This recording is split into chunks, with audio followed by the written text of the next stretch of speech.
मेरे गुरु महेश्वर शिव को मेरा प्रणाम है। इस कालखंड के प्रथम शिव के शिष्य और हम सबों के परम आदरणीय साहब श्री हरिंद्रानंद जी, जो हम सबों का सौभाग्य है यहाँ उपस्थित हैं, उनके चरणों में मेरा प्रणाम है। उनकी शक्ति दीदी नीलमानंद,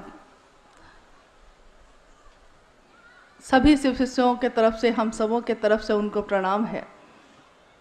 और चेन्नई के इस प्रथम शिव गुरु महोत्सव में उपस्थित आप सभी गुरु भाई और गुरु बहन के चरणों में मेरा प्रणाम है। प्रथम मैंने इसलिए कहा क्योंकि कहा जाता है कि जिसका आगाज अच्छा हो उसका अंजाम भी उतना ही सुंदर होता है।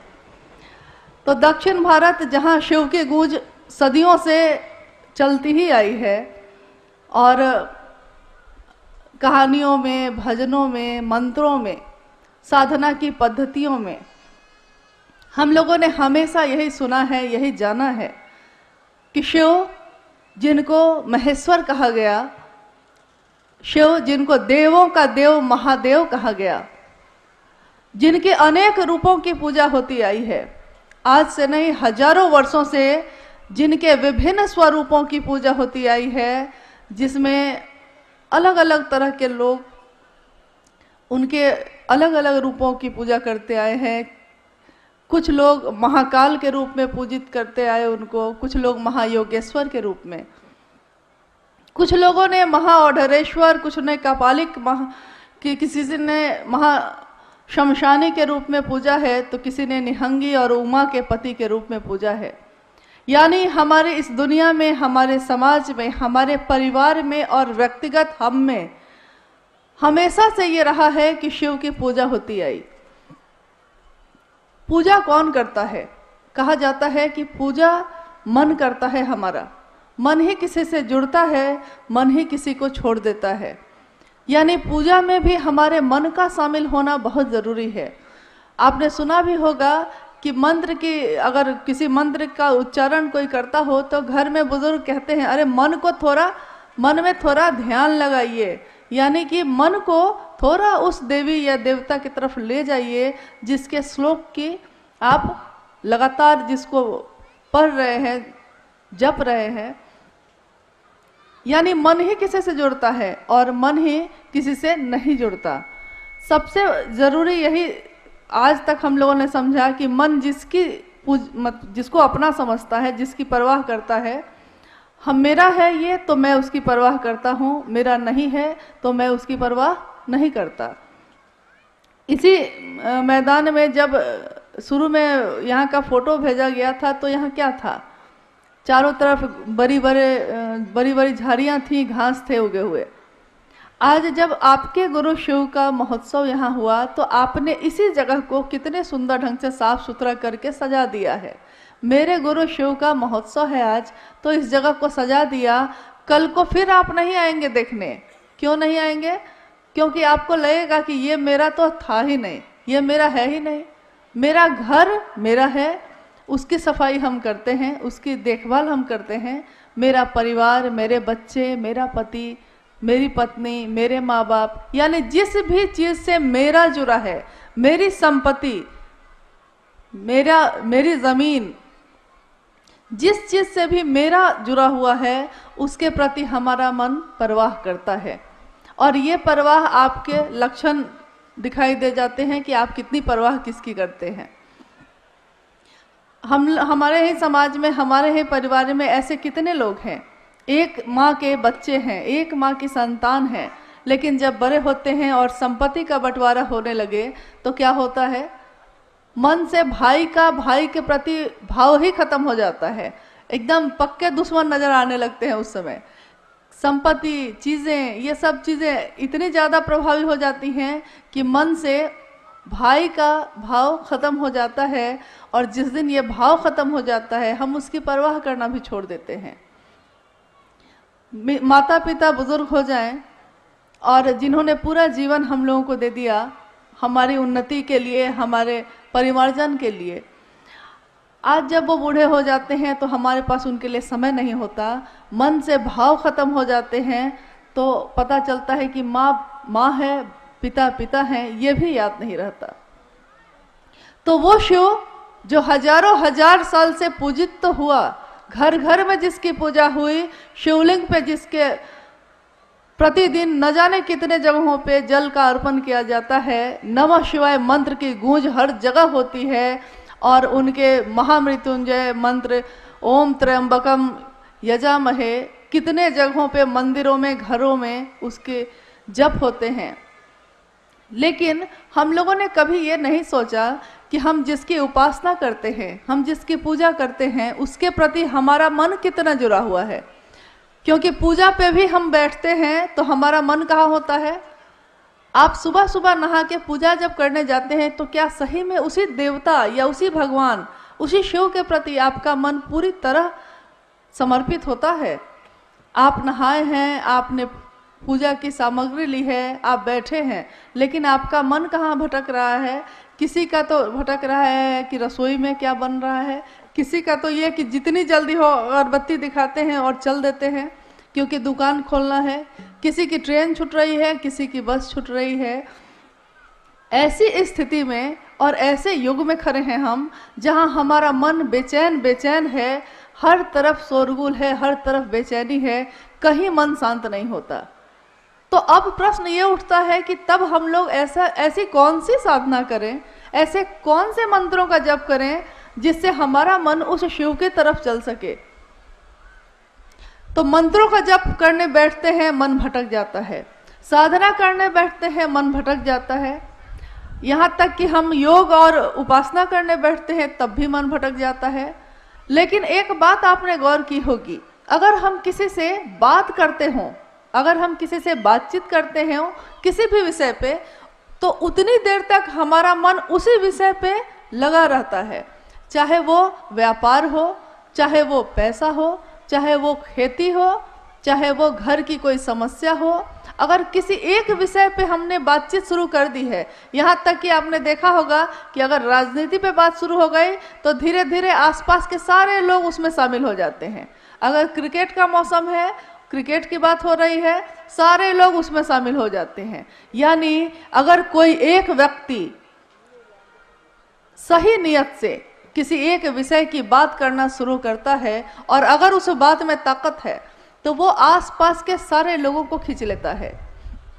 इसी तरह जब हम शिव की बात भी करना शुरू करते हैं तो एक तो खुद हमारा मन उस शिव की दिशा में फोकस होने लगता है, केंद्रित होने लगता है, और जिससे हम बात कर रहे हैं सामने वाला वो भी धीरे धीरे शिव के तरफ उसका मन होने लगता है। यहाँ तक कि मैं और वो जो बात कर रहे हैं तो आसपास के लोग भी धीरे धीरे रुक के सुनने लगते हैं कि क्या बात हो रही है, क्या बात आखिर हो कर रहे हैं ये लोग, ये क्या है 3 सूत्र, ये क्या है शिव को गुरु मानने की पद्धति। क्योंकि शिव के जगत गुरु स्वरूप की बात कोई नई बात तो नहीं है, ये हजारों, जब से ये दुनिया है, जब से उस शिव ने इच्छा की और सृष्टि सृष्टि हुई, तब से ये दुनिया कायम है और तब से शिव के सारे रूप भी कायम हैं।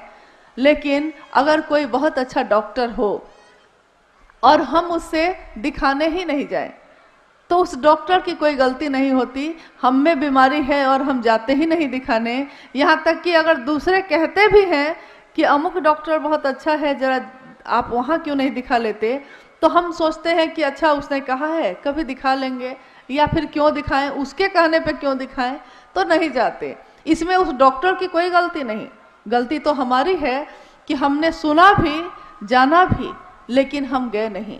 बहुत सुंदर कोई स्कूल है और हम अपने बच्चे को भेजेंगे ही नहीं, तो न तो उस स्कूल का कोई दोष है, न तो उस स्कूल में पढ़ाने वाले शिक्षकों का कोई दोष है। दोष उसका है जिसने सुना तो है, जाना तो है, लेकिन समझ के भी वहां गया नहीं। शिव गुरु है, जगत के गुरु हैं। ये आज हम और आप नहीं कह रहे हैं, ये तो हमारे ग्रंथों में लिखा है, हमारे उपनिषदों में लिखा है, शास्त्रों में लिखा है कि वो विश्व गुरु हैं, वो आदि गुरु हैं, प्रथम गुरु। और उनसे सुंदर, उनसे बड़ा न तो कोई है, जिसकी पूजा देव भी करते हैं, जिसकी पूजा जीव जंतु भी करते हैं, यहाँ तक कि पशु भी जिसकी पूजा करते हैं, क्योंकि महादेव पशुपति नाथ भी कहलाए, वो महादेव हमारे आपके जैसे सामान्य लोगों का गुरु हो सकता है। इससे बड़ी बात, इससे असाधारण घटना इस जीवन में, इस दुनिया में नहीं घट सकती। क्योंकि आज तक हम लोगों ने तो यही सुना था, जाना था और समझा भी यही था कि वो शिव ईश्वर है, बहुत दूर है उसकी सत्ता, बहुत ऊपर है वो, और हम कहाँ बहुत साधारण लोग, हमारे पास है क्या? न हमसे मंत्र जप होता है, न हमारा मन केंद्रित होता है, न हमें संस्कृत आती है, न तो हमें बहुत सुंदर कोई बात आती है, तो वो शिव मेरा नज़दीकी कैसे हो सकता है? ये सोच सोच के आज से नहीं, हमने जब से जन्म लिया है तब से लेके आज अभी जिस जीवन में हम खड़े हैं अब तक हम लोगों ने यही सोच सोच के अपने जीवन के अधिकांश समय को गंवा दिया कि शिव सीधे नहीं मिल सकता। तो कभी किसी का सहारा लिया, कभी किसी का लिया, कभी पुरोहित, कभी ज्योतिषी, कभी किसी पंडित, कभी किसी का, क्योंकि खुद पे ये विश्वास ही नहीं था, सोचते ही नहीं थे कि हम सीधे भी उस शिव से जुड़ सकते हैं। इसी काल में आप कहेंगे कि आखिर किसी व्यक्ति का नाम क्यों लिया जाता है जब शिव की बात हो, लेकिन आपने सुना होगा शिव की पूजा जिसने भी की, शिव की भक्ति जिसने भी की, शिव का शिष्य जो भी हुआ, शिव उसी के नाम से प्रसिद्ध हुए। यहाँ तक कि उनके बड़े बड़े मंदिर भी अपने भक्तों के नाम से हैं। शिव अपने शिष्यों से जाने जाते हैं, शिव अपने भक्तों से जाने जाते हैं। तो आज के इस अभी के युग में एक व्यक्ति का जन्म हुआ जिनके बारे में आपने अभी सुना थोड़ी देर पहले। मंडल सर कह रहे थे कि शिव की शिष्यता की पृष्ठभूमि क्या है, उसकी व्याप्ति क्या है, उसका उद्देश्य क्या है, क्योंकि हर काम को करने के पीछे एक कारण होता है। तो वो व्यक्ति जिनका नाम, जिसको हम लोग प्यार से अभी कह रहे हैं वरेण्य गुरु भ्राता साहब श्री हरिंदानंद जी, उनके जीवन में बहुत सी घटनाएं होती चली गई, हमारे आपके जीवन में भी होती हैं। लेकिन आपने सुना होगा कि सेब तो रोज गिरा था, न्यूटन को ही क्यों दिखाई दिया कि सेब नीचे क्यों गिरता है? आप कहेंगे कि हमने भी देखा था, आपने भी देखा था, देखा तो सबने था, लेकिन जिसने लोगों को बताया नाम तो आज उसी का आता है। तो शिव गुरु हैं, विश्व गुरु हैं, जगत गुरु हैं, आदि गुरु हैं, प्रथम गुरु हैं, देवों के देव हैं। ये हमने सुना है, कहानियों में पढ़ा है, अपने बुजुर्गों से सुना है, मंत्रों के जप में सुना है, लेकिन आज तक हम लोगों ने न तो ये समझा न किसी और को बताया। तो जब साहब श्री हरिंदानंद जी के जीवन में कुछ ऐसी घटनाएं हुई जिससे उनका मन ये सोच के कि शिव, जब गुरु के बारे में कहा जाता है कि गुरु साक्षात पर ब्रह्मा, तो वो पर ब्रह्मा यानी शिव, ईश्वर शिव, वही गुरु क्यों नहीं हो सकता? क्योंकि हम लोगों ने आज तक यही सुना था कि गुरुर ब्रह्मा गुरुर विष्णु गुरुर देवो महेश्वर, गुरुर साक्षात पर ब्रह्मा गुरुर देवो महेश्वर, गुरु भगवान होता है, गुरु महेश्वर है। तो वो महेश्वर, वो शिव खुद गुरु क्यों नहीं हो सकता? ये सोच कर ही साहब श्री हरिंदानंद जी ने शिव को गुरु बना लिया। और उससे पहले वो जितनी भी साधनाएं उन्होंने की थी, चाहे वो शमशान की साधना हो या योग हो या मंत्रों का जप हो, सब कुछ छोड़ दिया और कहा कि शिव अब मेरे गुरु हैं और अब जो करेंगे वही करेंगे। बाद की घटनाओं में, बाद के समय में ऐसी ऐसी बातें होती चली गईं जिससे ये अनुभूत हुआ उन्हें कि नहीं, शिव सिर्फ नाम के नहीं, ये तो काम के भी गुरु हैं। शिव जिस तरह ईश्वर के रूप में हमारी आपकी पुकार सुनते हैं, हमारी मन्नतें पूरी करते हैं, हमारे उपवास और हमारे सोमवार के व्रत का फल भी मिल जाता है, वो शिव गुरु के रूप में हमें ज्ञान भी देते हैं और जीवन जीने की कला भी सिखाते हैं। क्योंकि अगर आपके पास संपत्ति बहुत हो, ज्ञान ही नहीं हो उस संपत्ति को चलाने का, तो वो संपत्ति बेकार हो जाती है। कहा भी जाता है कि आप अपने बच्चे को संपत्ति दे सकते हैं, पैसा दे सकते हैं, लेकिन अगर आपका बच्चा, आप कितने भी बड़े विद्वान हो, आप ही का बच्चा आपसे अगर ज्ञान नहीं लेना चाहेगा, तो ज्ञान ऐसी चीज़ है जिसको आप जबरदस्ती किसी को नहीं दे सकते। चीजें दे सकते हैं, संपत्ति दे सकते हैं और अपना सब कुछ दे सकते हैं, लेकिन ज्ञान नहीं दे सकते। इसीलिए हमारे पूर्वजों में हमेशा यह कहा जाता था, या अभी भी कहा जाता है, कि गुरुमुख हुए कि नहीं आप, यानी गुरु के तरफ आपका मन हुआ कि नहीं। और अगर हमारे पास सबसे सुंदर विकल्प हो, आप सुन रहे थे अभी भजन में, बोलो सत्यम शिवम, बोलो बोलो तुम सुंदरम, यानी अगर सत्य शिव है, अगर सुंदर शिव है और वो शिव सबसे अच्छा है, हमको आपको प्राप्त हो सकता है, तो क्यों नहीं हमारे आपके जैसे साधारण लोग हैं, लेकिन हम उस शिव की राह में चलें, क्यों हम भटकते हैं कहीं और। क्योंकि कोई अगर शरीर में गुरु है तो हो सकता है आज वो है, कल नहीं रहेगा, लेकिन शिव के बारे में हम लोगों ने कभी नहीं सुना कि शिव ने कभी जन्म लिया हो और शिव की कभी मौत हो गई हो, ऐसा नहीं सुना हम लोगों ने, और ऐसा होने वाला है भी नहीं। तो क्यों नहीं उसी शिव को अपना गुरु बनाए। हमने अपने जीवन में सब कुछ सुंदर होना चाहा, सब कुछ अच्छा प्राप्त करना चाहा, लेकिन हो नहीं सका।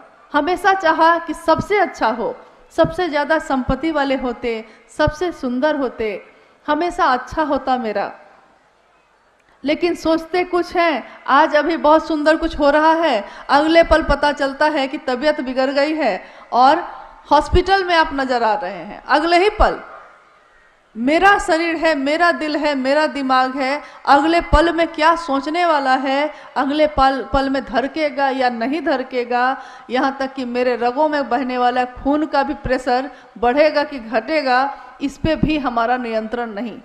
हमारे शरीर पे तो हमारा नियंत्रण ही नहीं, हमारी सांसों पे तो हमारा नियंत्रण ही नहीं, तो हम आखिर किस अहंकार में जिए जा रहे हैं। जब सब कुछ उस शिव की दया से प्राप्त है, तो क्यों नहीं उस शिव का नाम ले। हमने अपने जीवन में सबका नाम लिया है, हमने अपने जीवन में सबके लिए किया है, यहाँ तक कि अपने जीवन के हर संबंध के लिए समय निकाला है, चाहे वो मेरा बच्चा हो, चाहे वो मेरे पति हो, चाहे वो मेरे माँ बाप हो, चाहे वो मेरे दोस्त हो या संबंधी या पड़ोसी हो।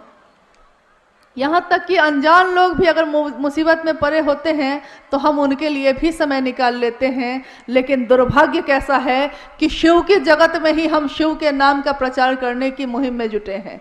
इससे बड़ा दुर्भाग्य हमारे आपके लिए नहीं हो सकता कि शिव गुरु हैं, ज्ञान देते हैं, ये बताना पड़ता है, ये समझाना पड़ता है। लेकिन चलिए, ये भी सौभाग्य हमारा है कि हमें ये सौभाग्य इस जीवन में मिला कि हम उस शिव के लिए कुछ तो कर सकेंगे, जिसने सब कुछ दिया है। उसके लिए हम अगर थोड़ा भी कर सकें, अगर मेरे इस बोलने से, मेरे इस जीवन में कुछ भी ऐसा करने से कुछ लोग अगर शिव की दिशा में चलने लगते हैं, तो इससे बड़ा सौभाग्य एक शिव के शिष्य के लिए कुछ भी नहीं हो सकता। शिव का शिष्य अपने गुरु के लिए कुछ नहीं दे सकता, क्योंकि वो शिव शरीर में दिखाई नहीं देता। न तो उसको आपके किसी भी वस्तु की चाह है, न तो उसको आपके रुपए पैसे की चाह है, न तो प्रसाद का भोग ही खाता है वो तो निहंगी शमशानी मदमस्त शिव है। हमारे गुरु हैं वो, और गुरु जैसा होता है शिष्य भी वैसा ही होता है।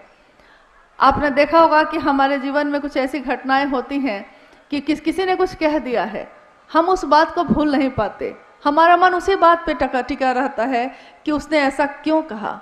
दुखी है हम, मन ही मन दुखी हैं, जबकि दुख का कोई कारण नहीं है। जिसके लिए सोचना था उसके लिए नहीं सोचा, जिसके लिए नहीं सोचना था उसी पे सोचे चले जा रहे हैं। तो जब भी आपका मन बेचैन हो, जब भी आपका मन अशांत हो, यह 3 सूत्र आपके बड़े काम आएंगे। और ये हम नहीं कहते, हम लोग ये कहने नहीं आए हैं कि नहीं आप करिए ही, ये तो एक जांच का विषय है। आप परीक्षा कर सकते हैं, आप करके देख सकते हैं। अगर आपको लगे कि नहीं इसका कोई परिणाम नहीं है, तो आप स्वतंत्र हैं नहीं करने को। लेकिन अगर आपको लगता है कि शिव का नाम लेने का परिणाम है, तो उस शिव को भूलिएगा मत। इस शिव के कार्य में हमारी आपकी सहभागिता यही रहेगी कि हमने क्या किया है।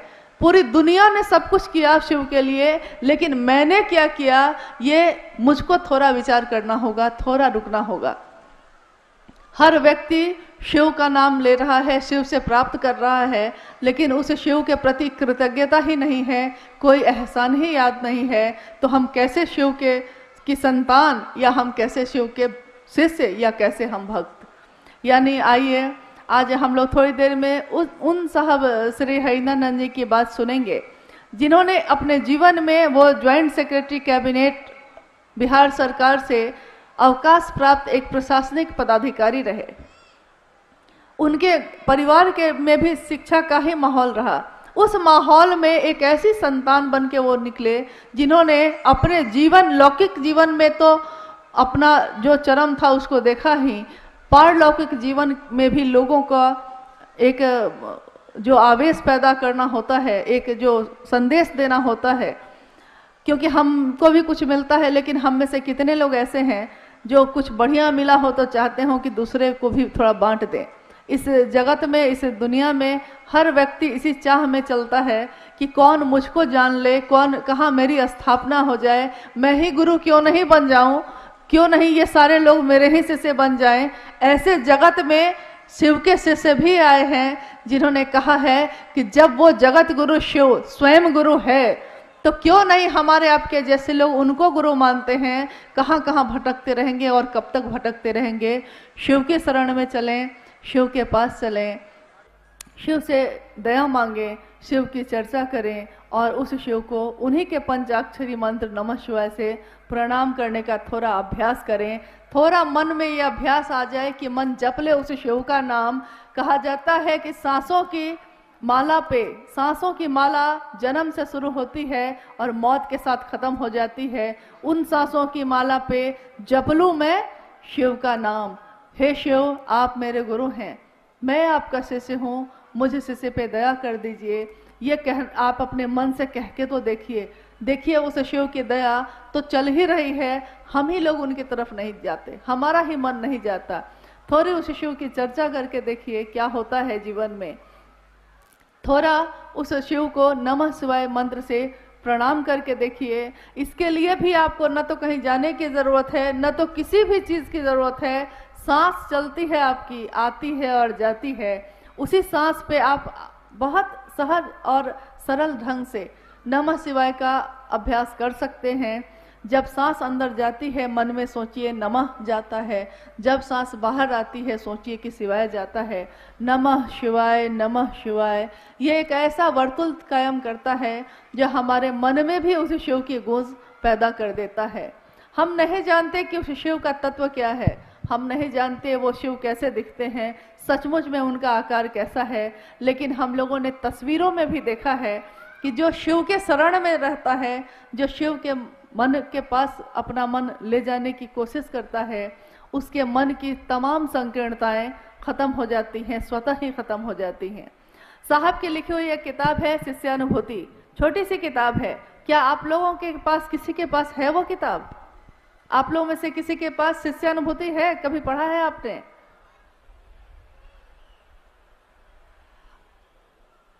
नहीं है क्या? नहीं मिली, किसी को नहीं मिली। उसमें शिष्यानुभूति का अर्थ ही होता है एक शिष्य की अनुभूति। और आपको सुन के अच्छा ही लगेगा कि उसका मूल्य यही है, मूल्य के आगे लिखा हुआ है आपका शिव का शिष्य होना। आप शिव के शिष्य हो जाएं, यही उस किताब का मूल्य है। एक शिष्य की अनुभूति के बदले में हम और इससे ज़्यादा कुछ नहीं दे सकते। तो उसमें लिखा है साहब ने कि शिव भाव के शिखर की तलहटी में ही समस्त संकीर्णताएं तिरोहित हो जाती हैं। ये जो हमारी दुनिया बटी हुई है जाति, धर्म, संप्रदाय, लिंग, वर्ण और भेदों से, ये सारे भेद स्वतः ही खत्म हो जाते हैं जब हम शिव की बात करते हैं। आपने देखा होगा सावन के समय में हम लोग सोचते हैं कि शिव के लिए जल लेके चलें, सारे लोग एक साथ चलते हैं नमः शिवाय बोल बम बोलते हुए, और एक साथ शिव के भजन, शिव के गीत गाते हुए चलते हैं। हम भूल जाते हैं कि हम किस जाति के हैं, हम भूल जाते हैं कि हम किस संप्रदाय, कहाँ के हैं, कैसे हैं, क्या रंग रूप है हमारा, अमीर है या गरीब है। थोड़े दिनों की यात्रा में अगर शिव की गूंज होती है, शिव का नाम लेते हैं, तो हमारे मन की ये सारी संकीर्णताएं खत्म हो जाती हैं। सोचिए अगर पूरे जीवन में ये गूंज हो जाए, पूरे जीवन के पल प्रतिपल और हर सांसों में उस शिव को नमन हो जाए, तो क्या नहीं हो सकता। एक शिव के शिष्य के लिए कुछ भी असंभव नहीं है। मानव ही ऐसा है जो जीव से शिव हो सकता है, जिसमें एक संभावना है ठीक वैसे ही जैसे एक बीए में एक संभावना होती है पेड़ बन जाने की, संभावना है वो, लेकिन अगर आप उसको रोपिएगा नहीं, उसको धरती में गाड़िएगा नहीं, उसकी सेवा नहीं करिएगा, तो उसमें से, उस बीए में से, उस बीज में से पौधा नहीं निकल सकता, फूल पल्लवित और पुष्पित नहीं हो सकता। शिव का प्रेम भी हम में आप में जन्मजात ही पैदा होने के साथ ही है, लेकिन हम लोग उस शिव के प्रेम को भूल गए हैं।